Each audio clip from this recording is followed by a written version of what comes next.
Bismillahirrahmanirrahim. Assalamualaikum warahmatullahi wabarakatuh. Hari ini kita akan lanjut kuliah mengenai genetic engineering pada animal laboratorium. Jadi kita spesifik akan berbicara tentang bagaimana caranya kita mengenerate atau mendevelop atau membuat suatu mice model atau mencit model spesifik ke suatu penyakit tertentu. Jadi pada kuliah kali ini saya berharap sebagai dosen yang memberikan kuliah para mahasiswa dapat mengerti. Yang pertama adalah kenapa sih kita harus belajar tentang penggunaan genetic modified animals dalam riset kesehatan.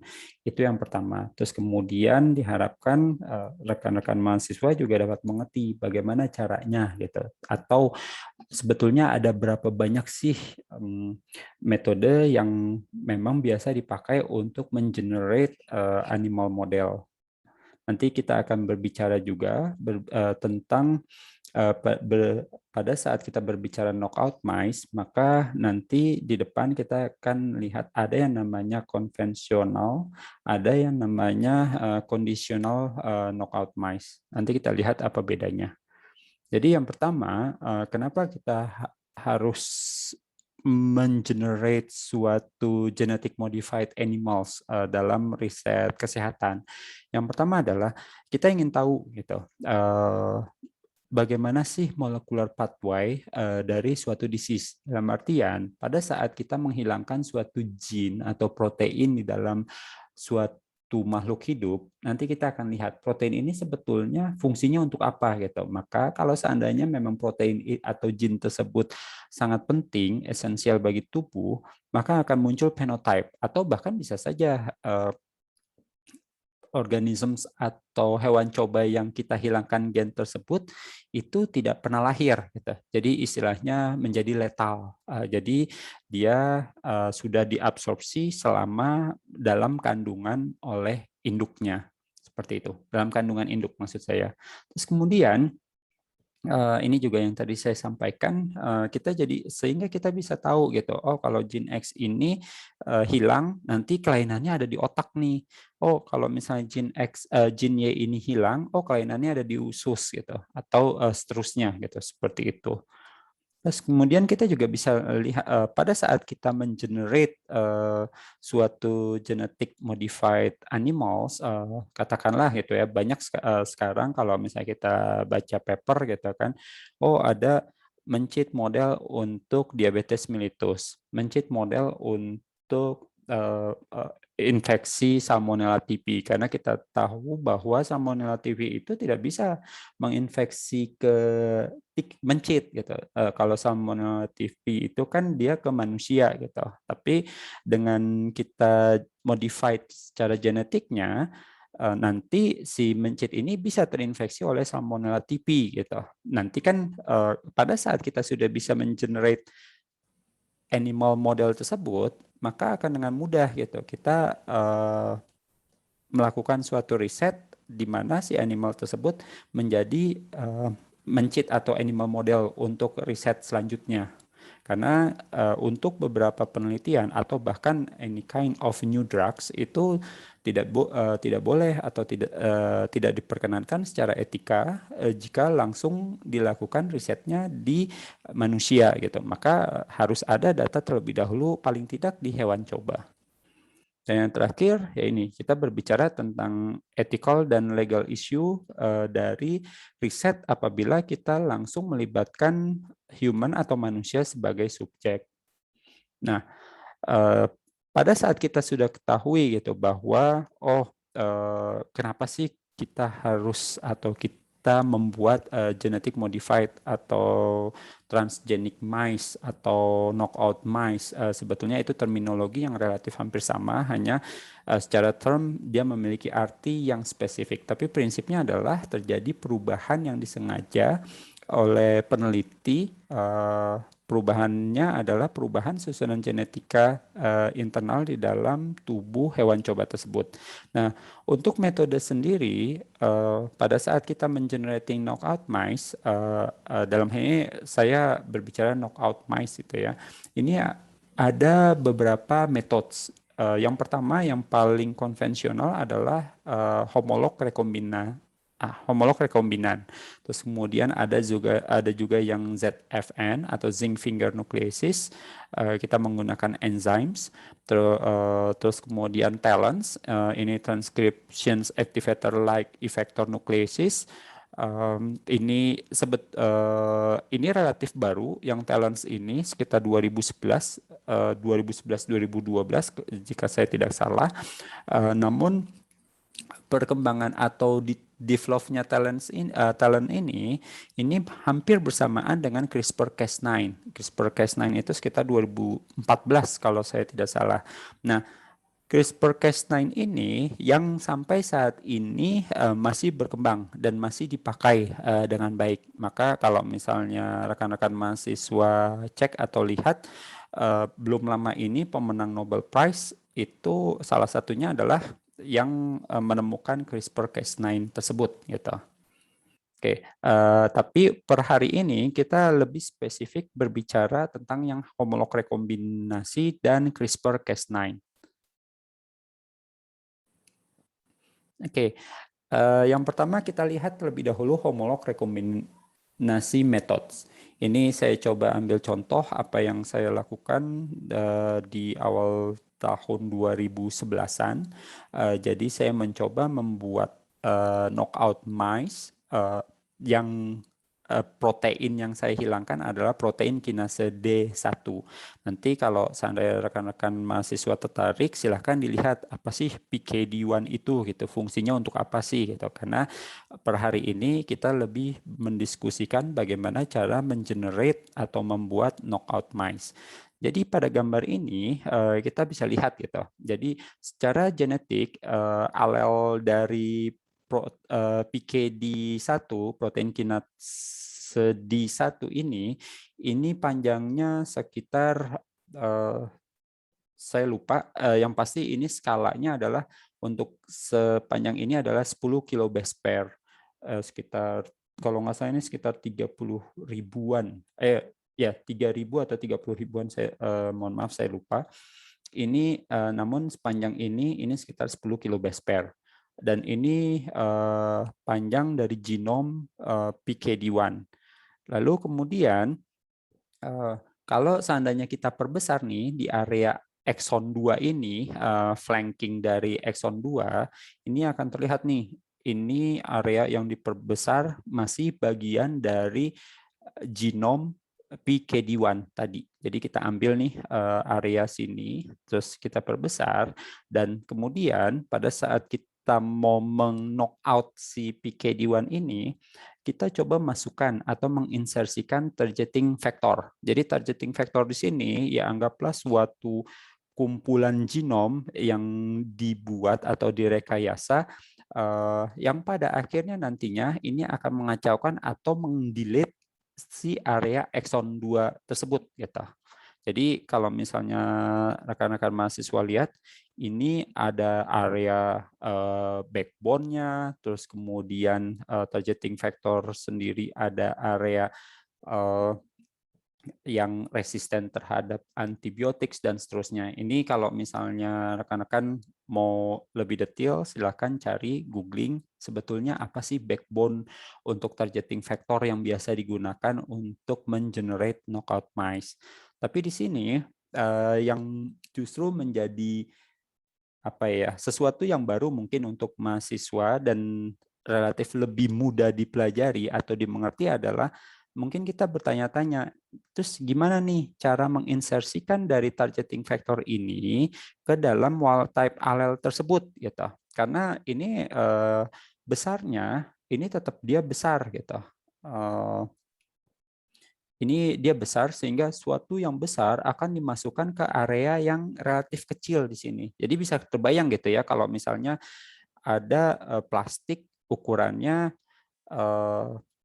anggaplah 10 cm kali 10 cm.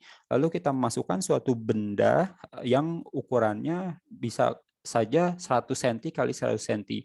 Maka bisa dibilang bahwa dia akan hancur, akan hilang gitu. Jadi dianalogikannya, meskipun analognya kurang tepat gitu ya, tapi kita bisa membayangkan suatu yang besar ini jika dimasukkan, maka pada akhirnya ini akan mengacaukan semuanya. Jadi wild type allele ini dia akan terdelete, maka dia akan hilang nantinya gitu.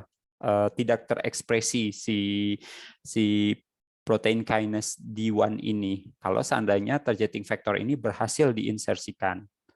Nah, untuk mudahnya, bagaimana caranya gitu?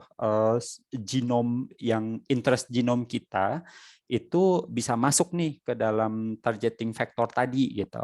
Maka gambarannya seperti ini. Jadi plasmid yang di targeting factor itu biasanya tersedia katakanlah di add gene atau sebetulnya kita bisa generate sendiri gitu kan, tailor made gitu, tailor made sendiri karena kita ketahui ada beberapa enzim yang memang bisa dipakai untuk memotong DNA, tapi ada juga beberapa enzim yang bisa untuk meligate atau mengikat si DNA juga gitu.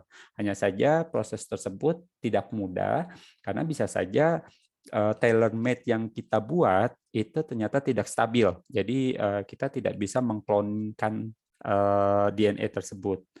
Oke, atau genom tersebut. Nah, ilustrasinya adalah seperti ini gitu. Jadi kalau misalnya ini suatu plasmid, dia sirkular, ini dipotong dengan restrictions enzyme, maka ini akan linear gitu. Jadi yang tadinya melingkar dia jadi lurus lah katakanlah. Nah, pada saat dia lurus ini kan dipotong, rekan-rekan mahasiswa pasti tahu bagaimana cara memotong DNA gitu kan. Misalkan pakai restrictions enzyme katakanlah. Contoh di sini pakai EcoR1. Nah, di satu sisi ini ada target DNA nih. Ini juga target DNA kita potong juga nih dengan EcoR1. Nah, dengan dipotong EcoR1, maka hasil potongannya seperti ini gitu. Nah, dengan hasil potongan seperti ini dia akan match. Jadi pas dari bentuk, maksudnya struktur dan urutan nukleotide-nya gitu. Jadi ini pasangannya. Kita bisa lihat di gambar ini.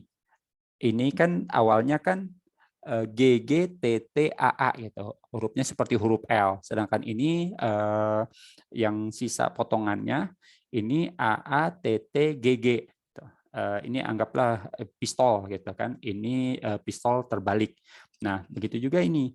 Bentuknya seperti ini sehingga pada saat kita ligate ada enzim DNA ligations gitu kan, kita ligate dia bisa masuk gitu, pas kan matchnya A dengan T, A T, T dengan A, T dengan A, ini kan sisanya gitu. Dan di sini begitu juga untuk sisi yang 3 prime-nya, 5 prime-nya, dia bisa menempel satu sama lain gitu.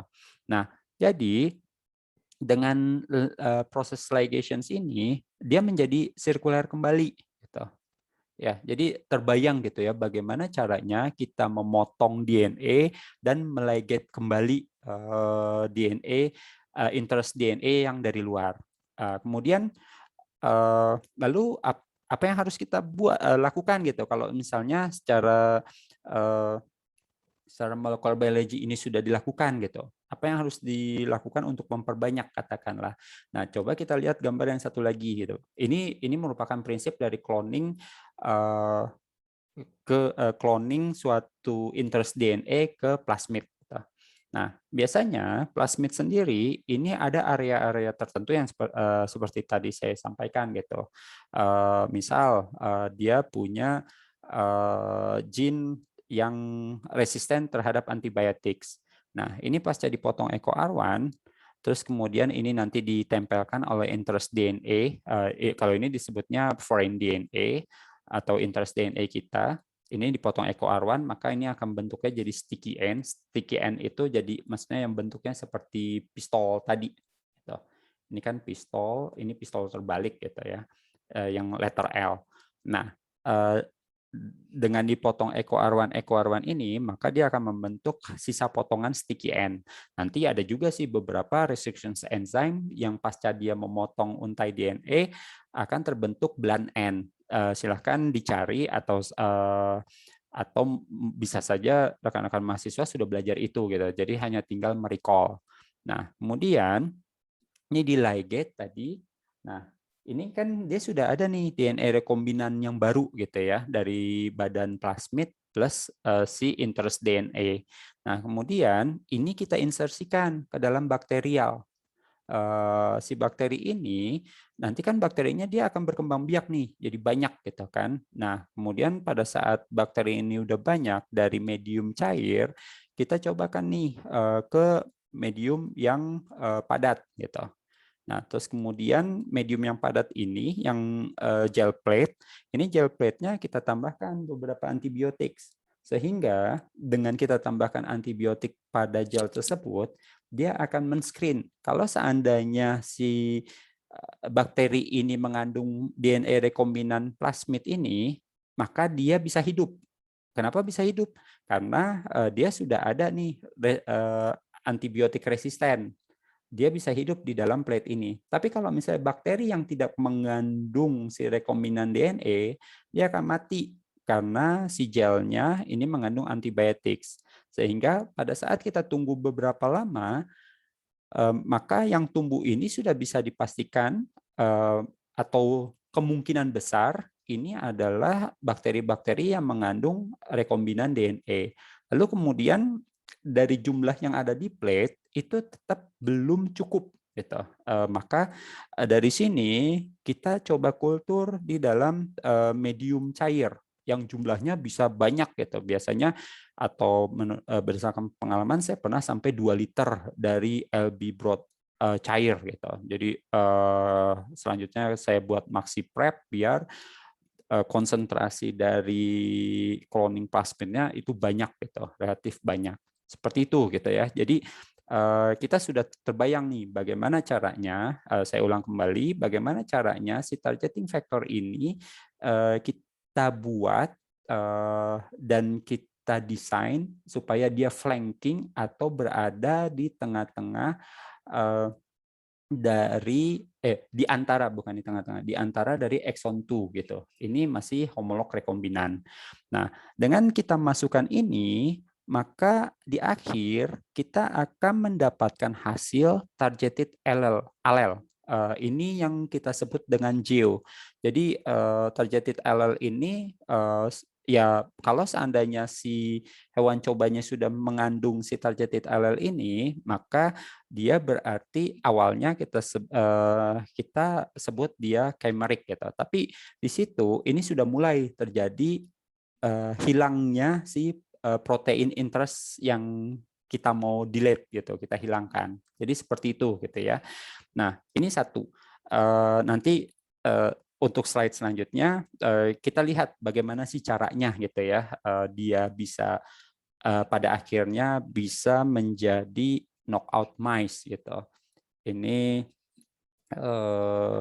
knockout mice istilahnya ya knockout mice yang konvensional. Jadi dia akan menghilangkan protein kinase D1 di seluruh tubuh gitu. Maka ini yang kita sebut yang konvensional KO, konvensional knockout mice.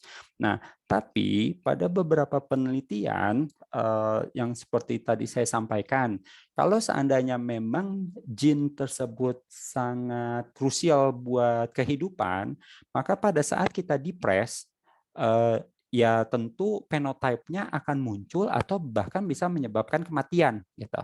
Jadi terbayang gitu ya, misal kalau seandainya yang paling mudah aja, kita bisa membayangkan kalau protein atau gene tersebut terekspresi hampir di seluruh tubuh atau ubiquitous, maka biasanya akan sulit kita mendapatkan knockout mice konvensional yang hidup gitu. Jarang lah gitu, karena sekali lagi gitu kan, kalau seandainya memang gene tersebut krusial, kalau kita hilangkan pasti akan mati gitu kan, makhluk hidup tidak akan bisa bertahan. Nah, maka pada metodologi selanjutnya, saya mencoba memperkenalkan nih, ini yang tadi yang konvensional. Nah, saya mencoba memperkenalkan rekan-rekan mahasiswa yang conditional knockout. Apa sih maksudnya kondisional gitu? Jadi maksudnya conditional knockout, kita mencoba menghilangkan gene dari animals atau hewan coba atau dalam hal ini mencit pada kondisi-kondisi tertentu gitu.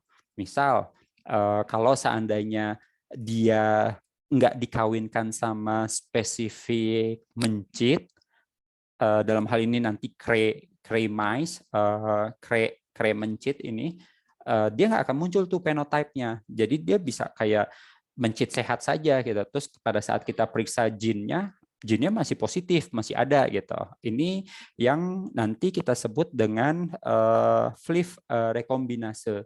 Jadi dari yang ini nih, dari yang geo ini yang tadinya negatif, pada saat dia dikawinkan dengan mencit FLP rekombinase, dia menjadi positif kembali gitu. Jadi dari phenotype maupun dari genotype-nya sendiri itu tidak ada kelainan. Jadi PKD-nya atau proteinnya terekspres, genomnya ada gitu.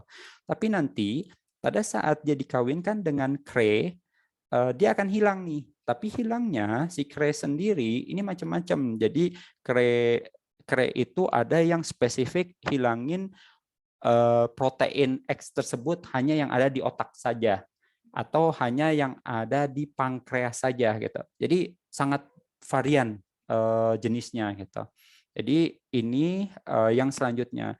Jadi kalau misalnya ini yang konvensional, jadi seluruh gennya dihilangkan di seluruh tubuh ubiquitous, sedangkan pada saat kita pakai FLIF dan Cray itu hanya spesifik organ. Yang mana yang kita mau hilangkan gitu. Seperti itu ya.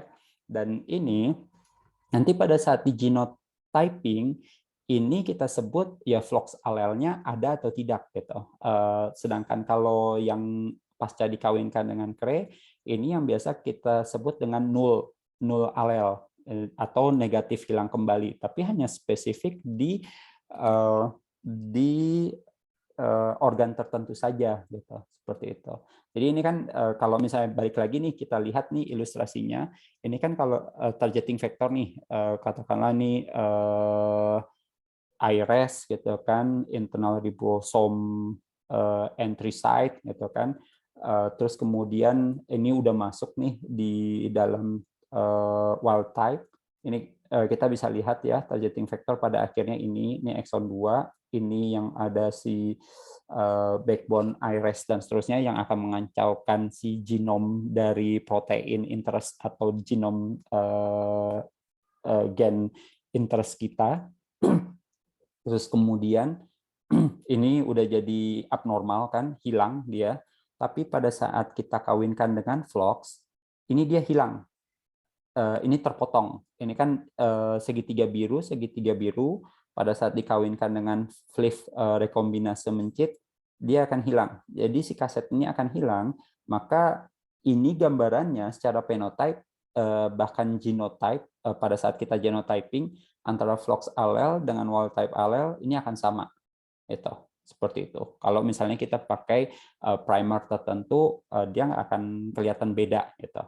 Karena ilustrasinya seperti ini.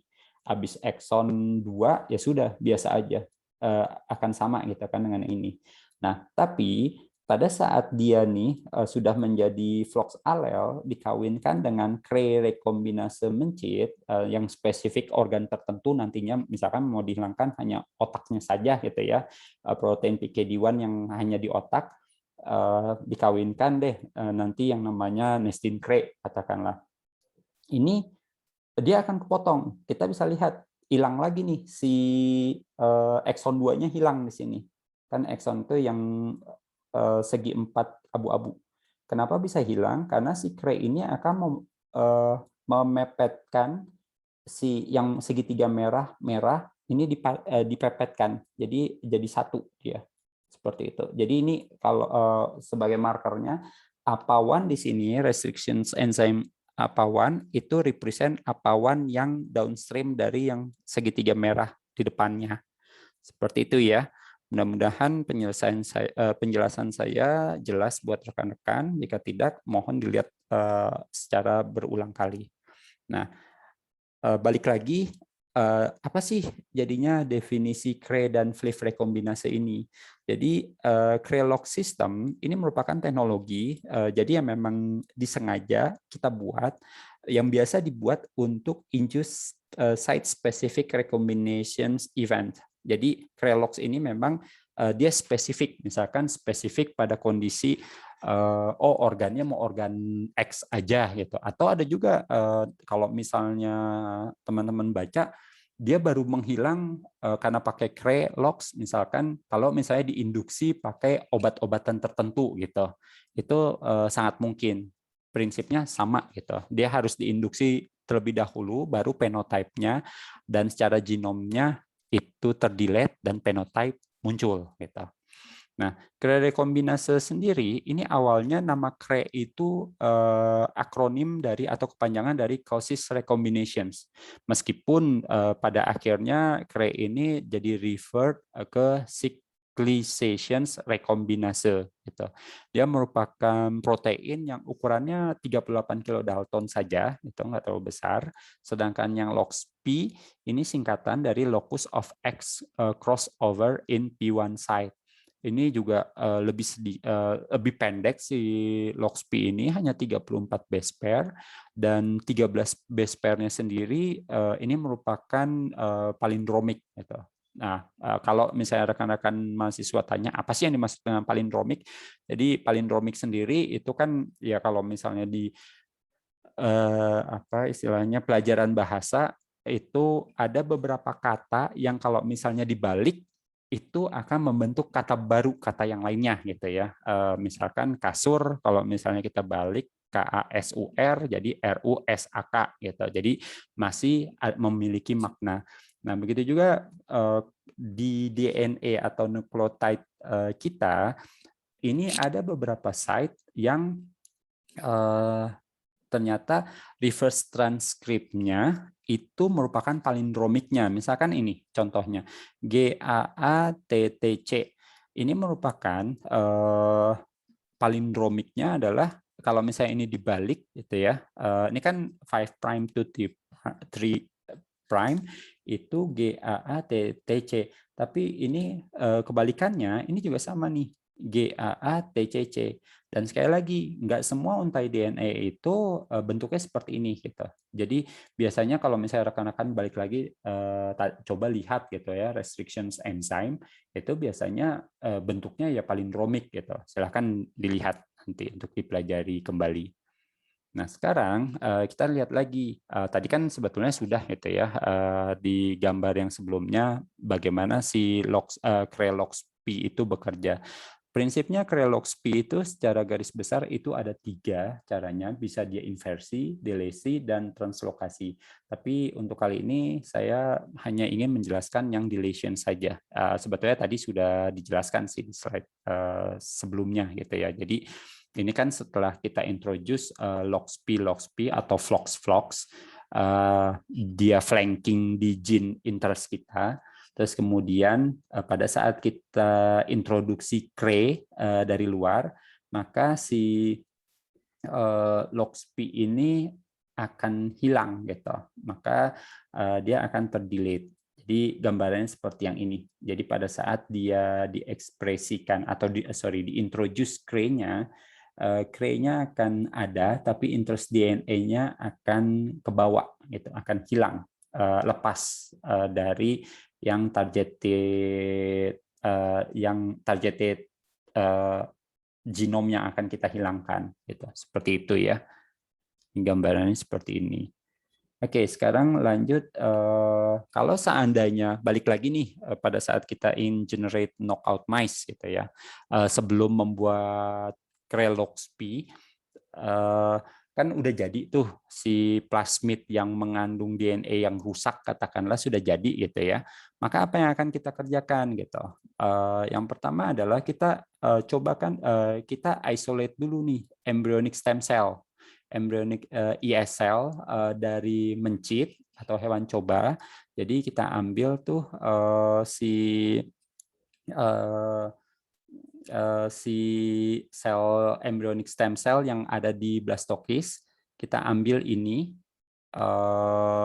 Biasanya yang kita ambil yang akan kita introduce dengan plasmid yang sudah ada targeting vektornya, itu yang warnanya gray, abu-abu gitu, atau yang bercorak warnanya, bukan yang putih gitu. Kenapa? Nanti saya akan jelaskan. Jadi kita ambil yang warnanya bercorak, entah itu coklat atau apa abu-abu atau hitam gitu ya, yang pasti tidak putih gitu.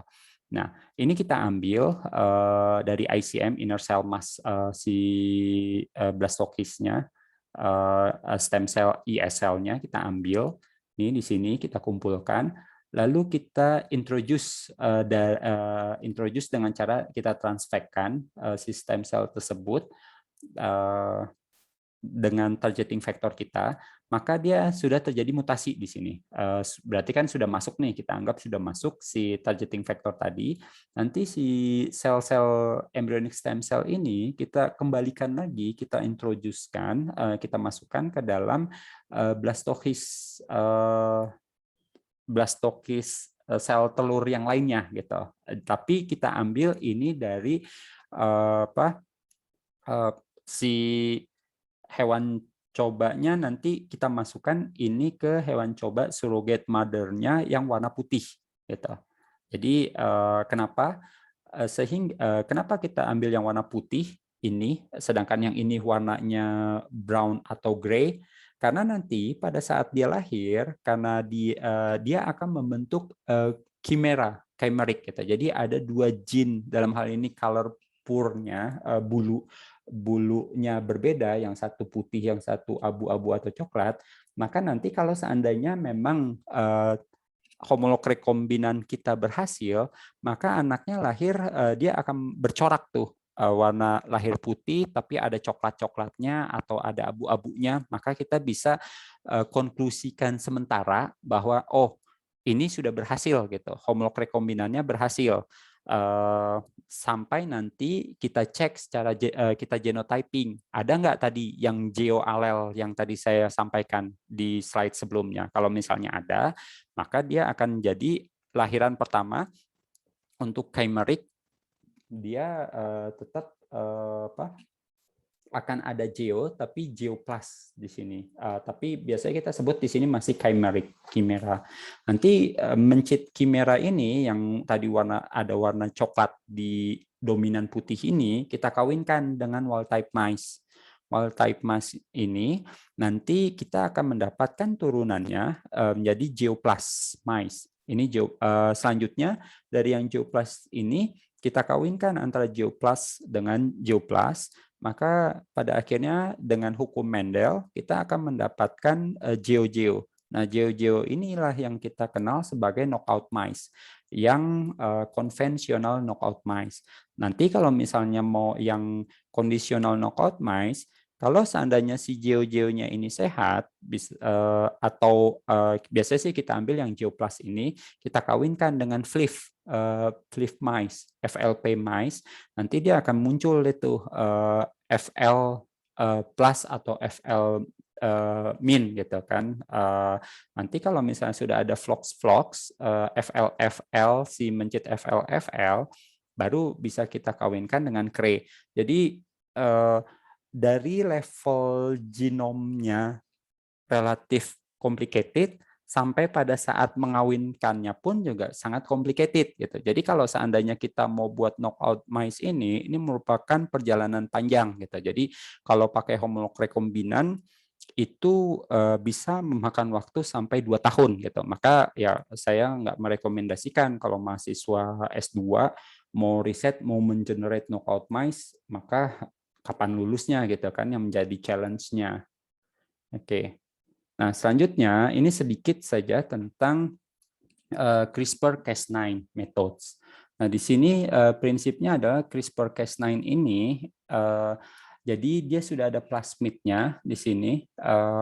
Nanti si plasmid ini misalkan ini si PCAG, EGXXFP dan PX 330 ini, nanti kalau seandainya ini di-merge-kan, nanti si genome interest-nya itu akan terdelete.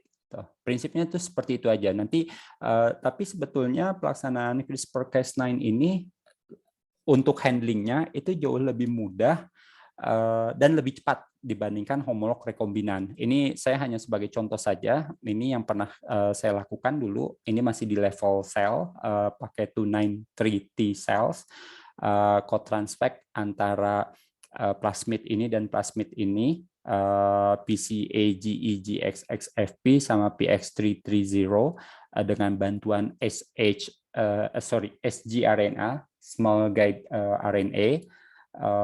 Itu kita bisa lihat bahwa kalau yang ini dia kita pakai DAP1 atau DAPI untuk melihat nukleus. Nah, kita bisa lihat nih, sebetulnya populasi selnya ini sangat amat banyak gitu ya. Tapi yang berhasil terdelete sama si CRISPR-Cas9 ini nggak semuanya gitu. Jadi keberhasilannya nggak 100% gitu, dia terdelete gitu. Hanya ini sudah relatif bagus gitu. Ini udah lumayan bagus, lebih dari 50%, kemungkinan 70% gitu kan dibanding populasi jumlah sel secara keseluruhan. Nah, dulu ini yang saya lakukan waktu pertama kali CRISPR-Cas9 establish di lab saya gitu ya. Maksudnya pasca tim dulu yang pertama kan yang menemukan MIT dan Harvard CRISPR-Cas9 ini. Setahun setelahnya lab saya ingin mengembangkan nih bagaimana caranya CRISPR-Cas9 itu membentuk knockout mice. Nah ini saya cobakan mencoba establish di lab gitu ya. Nah pada teknologi pada saat itu ternyata kelemahan dari CRISPR-Cas9 ini kita nggak bisa memprediksi atau kita tidak bisa mendesain di mana untai genomnya ini akan rusak gitu. Jadi kita nggak akan pernah tahu deletions-nya berapa banyak, berapa base pair yang akan terdelete gitu kan. Terus kemudian lokasinya di mana itu kita nggak tahu. Kita hanya bisa desain dia akan hilang di area sekitar misal katakanlah di sekitar base pair 350 sampai 420. Tapi kita nggak bisa prediksi apakah dia akan menghilangkan katakanlah di sini 37 base pair atau 40 base pair atau hanya satu base pair, itu nggak ada yang tahu gitu pada saat itu. Meskipun saat ini katanya teknologinya sudah semakin canggih sehingga kita betul-betul exactly bisa mendesain dia akan terdelete di spesifik katakanlah di nucleotide 370 sampai 390 gitu, seperti itu. Nah, ini kita bisa lihat waktu itu kami mengintroduce RNA, small gRNA, dan plasmid injections-nya. Kemudian kita jadiin satu untuk melihat, untuk mendapatkan knockout mice, atau yang tadi saya sebutkan GeoGeo gitu. Nah, terus kemudian kita dapatkan seperti ini, yang tadi saya sampaikan bahwa kita nggak bisa prediksi terdelete berapa banyak dan exactly site-nya nukleotide yang hilang itu di mana kita nggak tahu. Oke, start mulai slide ini saya mencoba memperlihatkan beberapa paper-paper yang menggunakan knockout mice, baik itu yang konvensional maupun yang conditional knockout mice. Kalau yang ini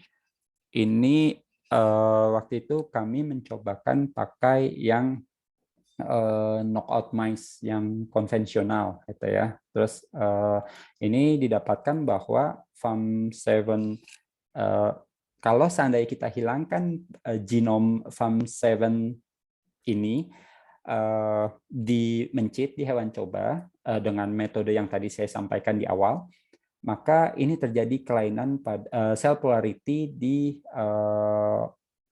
otaknya gitu, di hipokampus seperti itu. Jadi kita bisa lihat nih neuron yang dari hipokampus yang knockout ini dia polaritasnya terganggu.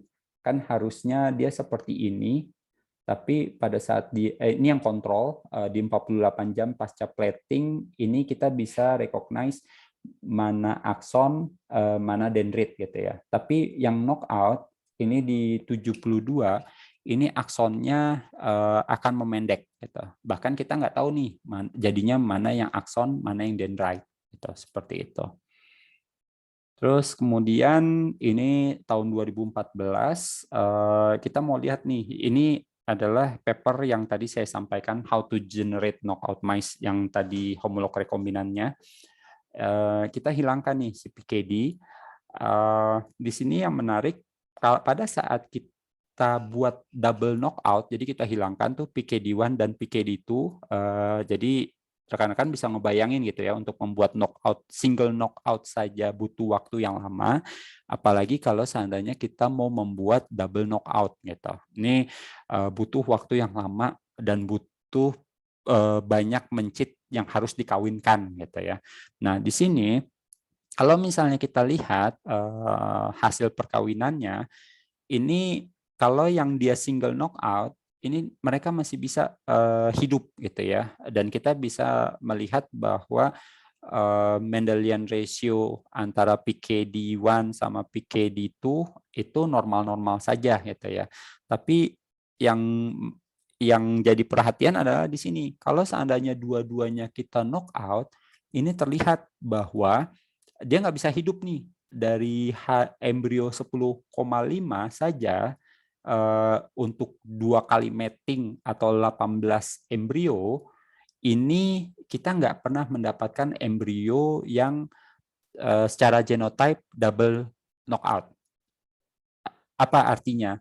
Bisa saja bahkan sebelum hari 10,5 pasca konsepsi dia sudah mati dan sudah terreabsorpsi di dalam uterus induknya gitu. Jadi di sini terlihat bahwa sebetulnya peran antara PKD1 sama PKD2 ini saling apa ya, take over satu dengan yang lainnya gitu. Jadi kalau misalnya PKD1 dihilangkan satu, dia akan di redundant, maksudnya digantikan fungsinya sama PKD2. Begitu juga sebaliknya gitu. Jadi seolah-olah ada redundancy functions gitu kan. Tapi berbeda kalau seandainya dua-duanya kita hilangkan, mati mereka gitu ya. Dan di sini juga terlihat kalau seandainya lebih muda lagi nih di hari ke-8 setengah pasca koitus di embrio, kita bisa menemukan, oh ternyata dia masih hidup sebetulnya di hari ke-8,5 dia masih bisa hidup gitu. Tapi pada saat hari ke-10,5 dia sudah nggak ada nih, sudah terabsorb, hilang, mati. Terus kemudian ini tahun 2014 ini fungsi dari protein RAP11A ini juga sama, kita pakai knockout. Kalau yang ini kita pakai knockout sistem Flox itu. Jadi kita pakai Cray-Flox yang conditional knockout spesifik untuk intestine. Gitu. Jadi IKO ini maksudnya hanya intestine saja gitu yang di knockout. Gitu. Dan terlihat di sini untuk yang conditional knockout karena dia ada kelainan di ususnya, maka yang knockout di intestine dari RAP11A ini lebih kecil pertumbuhannya dibandingkan dengan yang kontrol. Ini di hari 21 pasca lahir. Kalau di hari bahkan di hari P5-nya pun ini sebetulnya sudah terlihat nih secara phenotype dia lebih kecil gitu ya. Dan kalau seandainya kita telusuri sampai hari ke-28 atau 1 bulan, ini pada akhirnya survival rate-nya yang knockout, yang intestinnya hilang, RAP11A-nya, ini pada mati. Gitu. Bahkan habis. Jadi ibaratnya yang conditional knockout dari RAP11A di intestine, ini nggak ada yang bisa tahan sampai hari ke 23-24. Ya. Jadi pada mati semuanya. Kemudian ini paper yang selanjutnya juga, di sini kita memperlihatkan yang tadi saya sampaikan gitu, kayaknya ada functional redundancy di antara PKD1 dan PKD2. Lalu kita cobakan nih di neuronal polarity, dan ini terlihat gitu kan bahwa di sini spesifik di yang gambar ini kita lihat nih kalau seandainya dia di double knockout, maka polaritinya akan terganggu gitu. Harusnya kan dia panjang nih akson sama dendrite-nya. Tapi di sini kita nggak tahu mana yang akson, mana yang dendrite gitu. Jadi ya kita hanya bisa lihat, oke ini ada soma dan neorit saja, tapi kita nggak tahu mana akson, mana dendrite-nya. Gitu. Seperti itu ya. Kemudian ini yang terakhir di 2021, kemarin kami publish di Journal Cell Biology. Ini juga sama, kita pakai conditional knockout mice. Ini kalau misalnya lihat N ini berarti kita pakai NC, nestin cray knockout. Yang tadi saya sampaikan, kalau nestin cray itu yang hilang adalah yang hilang si protein interest atau genome interest itu yang di otak gitu. Nah, ini terlihat nih yang nestin cray knockout ini pada saat kita buka ini otaknya nggak ada gitu atau kecil gitu ya, seperti itu. Dan kalau misalnya kita lihat di level embrio 13,5 hari pun dia sudah mulai terdepres nih proteinnya, SNAP23-nya hilang gitu. Seperti itu. Mungkin itu saja yang bisa saya sampaikan untuk kuliah kali ini. Terima kasih. Assalamualaikum warahmatullahi wabarakatuh.